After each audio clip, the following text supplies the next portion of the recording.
அல்ஹம்துலில்லா அஸ்ஸலாத்து வஸ்ஸலாம் அலல் அஷ்ரஃபில் அன்பியா இவல் முர்சலீன். கண்ணியமிக்க அல்லாஹ்வின் நல்லடியார்களே, மற்றொரு தருணத்தில் ஒரு புதிய தலைப்பில் உங்களை சந்திப்பதில் மிகவும் மகிழ்ச்சி. இன்றைய தினம் நம்ம பார்க்கக்கூடிய விஷயம் என்ன அப்படின்னாக்கா, அரபு மொழி கற்பதன் அவசியம். அரபு மொழி ஒவ்வொரு ஈமான் கொண்ட முஸ்லீமும் ஏன் கற்க வேண்டும், அதன் அத்தியாவசியம் என்ன, அது ஏன் கடமையாக இருக்கின்றது அப்படிங்கிறத விலாவரியாக நம்ம இப்போ பார்க்குறோம். அல்லாஹ் சுப்ஹானஹு வ தஆலா குர்ஆனை உலக பொதுமக்கள் அனைவருக்கும் அருளி இருக்கின்றான் என்ற போதிலும் அல்லாஹ் தேர்ந்தெடுத்த மொழி அரபு மொழி. அல்லாஹ் தேர்ந்தெடுத்த நபி அரபி. அல்லாஹ் தேர்ந்தெடுத்த முதற் சமுதாயம் அரபு சமுதாயம். இப்படி அல்லாஹ் சுப்ஹானஹு வ தஆலா அவனுடைய கலாம் என்றால் என்ன, பேச்சு. அப்படிப்பட்ட பேச்சானது அல்லாஹ் எப்படி பேசியிருக்கின்றான் என்றால் அரபு மொழியில் தன்னுடைய நபிக்கு அவன் பேசியிருக்கின்றான். அப்படி இருக்கும் பட்சத்தில் நாம் தர்ஜுமா என்று சொல்லக்கூடிய இன்டர்பிரிட்டேஷன், அதாவது டிரான்ஸ்லேஷன் என்பது ஒரு தவறான வார்த்தை. ஏன்னா அது இன்டர்பிரிட்டேஷன். ஒவ்வொரு மொழியிலும் அந்தந்த உலமாக்கள், கல்வி அறிஞர்கள் அவங்க என்னத்தை புரிந்தாங்களோ அதை தன்னுடைய மொழியில் அவங்க பிரதிபலிக்க தான் செஞ்சுருக்காங்களே தவிர முற்று முழுவதுமாக அல்லாஹ் சொன்னது இதுதான் அப்படின்னு டிரான்ஸ்லேட் யாருமே பண்ணலை. அப்படிங்கிற அந்த வார்த்தையும் தவறான வார்த்தை. ஸோ அப்படி இருக்கும் பட்சத்தில் அல்லாஹ்வை, அவனுடைய வேதங்களை ததப்புர், அதாவது காண்டம்ப்ளேட் பண்ணுவது ஒவ்வொரு அறிவாற்றலுக்கும், ஒவ்வொரு தனிநபருக்கும், ஒவ்வொரு கல்வி அறிஞர்களுக்கும், கல்வி இல்லாத பாமரர்களுக்கும் அவரவர்களுக்கு இயல்புகளுக்கு ஏற்ப புரிந்து கொள்ளக்கூடிய அல்லாஹுடைய பேச்சை புரிந்து கொள்ளக்கூடிய விஷயமாக, தனிநபர் விஷயமாக இருக்கின்றது.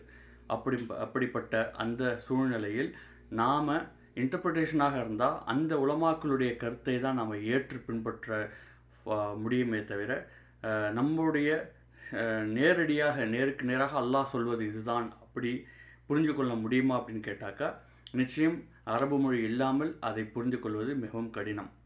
அது இயல்பானதும் அல்ல. ஸோ இப்படி இருக்கும் பட்சத்தில் நம்ம வரலாறுகளை பார்க்கின்றோம். எப்படி இஸ்லாம் பரவுகின்றது அரேபிய தீபகற்பத்தில். அரேபிய தீபகற்பம் அல்லாத, அரபு இல்லாத சமுதாயத்திலும் பரவுகின்றது. சஹாபாக்கள் தாவா பணியை மேற்கொள்கின்றார்கள். அழைப்பு பணியை மேற்கொள்ளும் பொழுது எப்படி சஹாபாக்கள் அவர்களிடத்திலிருந்து பரவக்கூடிய இஸ்லாம் அரபு மொழியோடு சேர்த்து தான் பரவப்படுகின்றதே தவிர, அவர்களுக்கு அரபு மொழி இல்லாமல், உதாரணத்துக்கு அது ஹபஷா அப்படின்னு சொல்லுவாங்க. அந்த ஹபஷாவுடைய நாட்டில் இஸ்லாம் பரவும்போது கூடவே அரபும் அவர்கள் கற்கின்றார்கள். அதன் பிறகு ஈராக் என்று சொல்லக்கூடிய அந்த காலத்தில் பாரசீக நாடாக இருந்தது. அவர்கள் அவர்களிடத்தில் இஸ்லாம் போகும்போது அரபு மொழியோடு சேர்த்து தான் போச்சு. ஈஜிப்ட், மிஸ்ர் அந்த நாட்டிலையும் அரபு மொழி பூர்வ மொழியாக இல்லை. ஆனால் இஸ்லாம் போகும்போது கூடவே அரபும் சேர்ந்து பிரயாணித்தது. அதுக்கப்புறம் மக்ரிப், இந்த சொமாலியா, அதுக்கப்புறம் அதை சார்ந்து உள்ள நாடுகள், சஹாபாக்கள் எங்கெங்கெல்லாம் அல்லது தாபீன் அத்பா தாபீன்கள் அவர்கள் பரப்பக்கூடிய இஸ்லாம் எப்படி இருந்ததுன்னு கேட்டால் அரபோடு சேர்ந்து தான் பிரயாணிச்சிச்சு அப்படிங்கிற யதார்த்தத்தை பார்க்குறோம். இருப்பினும் இந்தியா, இந்தியன் சப்கான்டினென்ட்ஸில் அதாவது பாகிஸ்தான், இந்தியா, அதுக்கப்புறம் அதை சுற்றியுள்ள பங்களாதேஷ், ஸ்ரீலங்கா, இந்த பகுதியில் மட்டும் ஏன் அரபு மொழி வெறும் ஓதுவதற்கு மட்டும் ரீடபிள் தான் என்று சொல்லக்கூடிய அளவுக்கு நின்றுவிட்டது. காரணம் என்ன அப்படின்னு பார்த்தோம்னா, இஸ்லாம் இந்திய துணைக்கண்டத்தில் பரவியது நேரடியாக சஹாபாக்கள் மூலமாகவோ அத்பா தாபீன்கள் மூலமாகவோ இல்லை. மாறாக வணிக வர்த்தக மூலமானதான், அதுவும் முகலாய பேரரசு மூலமாகத்தான் இஸ்லாம் வந்தது. அப்படி இருக்கும் பட்சத்தில் அந்த பிற்கால சமுதாயத்தில் வரக்கூடிய மக்கள் அவங்களுக்கு அவங்களுடைய நன்னடத்தையை பார்த்தும், வணிகத்தில் உள்ள நேர்த்தியை பார்த்தும், அவர்களுக்குள்ள ஒழுக்கங்களை பார்த்தும், மாறாக அவர்கள் அந்த அரசாங்கத்தை கீழ் கட்டுப்படுவதன் மூலம் அவர்கள் மிக இலேசுவாக இஸ்லாம் அவங்களுக்கு சேருது. சேரும் இஸ்லாம் அவர்கள் எந்த அளவுக்கு கற்றிருந்தாங்களோ அந்த அளவுக்கு தான் அந்த இஸ்லாம் இருந்துச்சு. அதுக்கப்புறம் மக்கள் அதை ஒவ்வொரு கிதாபுகள் மூலியமாகவும், ஒவ்வொரு டிரான்ஸ்லேட்டர் மூலியமாகவும், ஒவ்வொரு மொழிபெயர்ப்பின் மூலமாகவும் தான் இஸ்லாம் அவங்களுக்கு சேருது. அப்படி இருக்கும் காரணத்தினால் அவங்களுக்கு இஸ்லாம் முற்று முழுவதுமாக அரபு மொழியிலேயே கிடைக்காம இருப்பதற்கான காரணத்தை பார்க்கின்றோம். அதன் காரணத்தால் நாம் அப்படியே நின்றுவிட முடியுமா என்று கேட்டால் கிடையாது.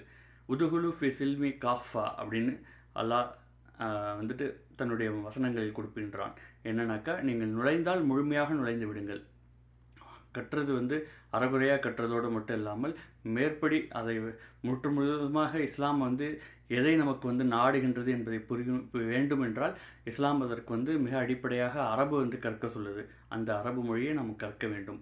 அல்லாஹுடைய தீனுல் இஸ்லாம் முழுமையாக அதன் சுவையை அறிய வேண்டும் என்றால் அரபு மொழி மிகவும் அவசியமாக இருக்கின்றது. இப்படியே நம்ம அப்படியே பொடுப்போக்காகவே நம்ம இது கட்டுறது வரைக்கும் போதும் அப்படின்னு நினச்சிட்டு நம்ம பிரயாணித்தோம் அப்படின்னாலும், யார் அல்லாஹுடைய நினைவை விட்டு மறந்து வாழ்கின்றானோ, மறுமையில் எழுப்பப்படும் போது அல்லாஹ்வின் நினைவை மறந்து வாழக்கூடியவனுக்கு மறுமை எப்படிப்பட்டதாக இருக்கணும்? குருடனாக எழுப்பப்படுவான் என்று அல்லாஹ் கூறுகின்றான். குருடனாகனாக்கா அவன்கிட்ட கேட்கப்படும், யா அல்லாஹ், நான் வாழ்நாள் முழுவதும் குருடனாக இல்லையே, ஏன் என்னை மறுமையில் இப்படி குருடனாக எழுப்பின்றாய் என்று கேட்கும்போது அவனுக்கு வரக்கூடிய பதில் என்னவாக இருக்கின்றது? நீ இந்த என் நினைவிலிருந்து என்னை ஞாபகப்படுத்துவதிலிருந்து நீ பாராமுகமாக இருந்தாய். அதனால் நான் இப்பொழுது உனக்கு பாராமுகமாக ஆகிவிட்டேன். அதனால் உனக்கு கிடைக்க 1000 வசனங்கள் 1000 முறை உனக்கு என்னுடைய வசனங்கள் ஓதி காமித்த போதும் உன்னால் புரிந்து கொள்ள முடியவில்லை. நீ அதற்கு நாடவும் இல்லை, முயற்சி எடுக்கவும் இல்லை. அதனால் நீ பாராமுகமாக இருந்தால் நான் உன்னை பாராமுகமாக்கி விட்டேன் என்று அல்லாஹ் புறந்தள்ளி விடுவான். அப்படிப்பட்ட கோர சம்பவத்தில் இருந்து நம்ம வெளியே வர வேண்டும். நமக்கு அல்லாஹுடைய பாதுகாப்பு மறுமையில் வேண்டும் என்றால் நம்ம இந்த அரபு மொழியை கற்று இஸ்லாத்துடைய உண்மையான சுவையை நம்ம அனுபவிக்க வேண்டிய ஒரு அத்தியாவசியத்தில் நம்ம இருக்கின்றோம் என்பதை மறந்துவிடக்கூடாது. அல்லாஹ் சுப்ஹானஹு வ தஆலாவுடைய வேதமானது சாதாரணப்பட்டதா? அல்லாஹ் சொல்கின்றான், லவ் அன்சல்னா ஹாதல் குர்ஆனி அலா ஜபலில் லராய்த ஹாஷியன் முத்தசத்தியன் ஹஷியத் அல்லாஹ் அப்படின்னு அல்லாஹ் சொல்கிறான். இந்த குர்ஆன் வேதமானது ஒரு மலையில் இறக்கப்பட்டால் அதனுடைய வலி தாங்க முடியாமல், அதனுடைய சுமை தாங்க முடியாத அந்த பயத்தினால் அந்த மலையானது வெடித்து சுக்குநூறாக நாடுகின்றது அப்படின்னு அந்த ஒரு உதாரணத்தை சொல்கின்றான். அப்படி இருக்கும் பட்சத்தில் நம்மளுடைய கல்பில் அந்த குர்ஆனை இறக்கலை அப்படின்னாக்கா, அந்த கல் இந்த மலையின் கற்களை விட எந்த அளவுக்கு ஒரு கடினமாக இருக்குது அப்படின்றத பார்க்கணும். சுயப்படம் போட்டு பார்த்து கொள்ள வேண்டிய தேவையில் நாம் இருக்கின்றோம். இந்த கல்லை இலகுவான மனதாக அல்லாஹுடைய வேதத்தின் இருப்பிடமாக இருக்க வேண்டும் என்றால் அரபை கற்று அது சுவையை தெரிந்தால் மட்டுமே அவனிடம் அந்த கலாம் அவனுடைய பேச்சுக்கு நம்ம செவிமடுக்க வேண்டும், செவிமடுக்க முடியும். செவிமடுத்தாலே இந்த கல்வானது மாறும். நாளைக்கு அல்லாஹுக்கு இட்டு செல்லக்கூடிய பாதையில் அது அமைத்து தரும் என்பதை கூறி, அரபு மொழியை கற்க இன்று நாம் நியத் வைப்போம், முயற்சி செய்வோம் என்பதை கூறி, மீண்டும் ஒரு காணொளியில் உங்களை சந்திப்பதில் மிகவும் மகிழ்ச்சி அடைகின்றேன். Don't forget to subscribe our channel Righteous Sigma. Jazakumullah khairan.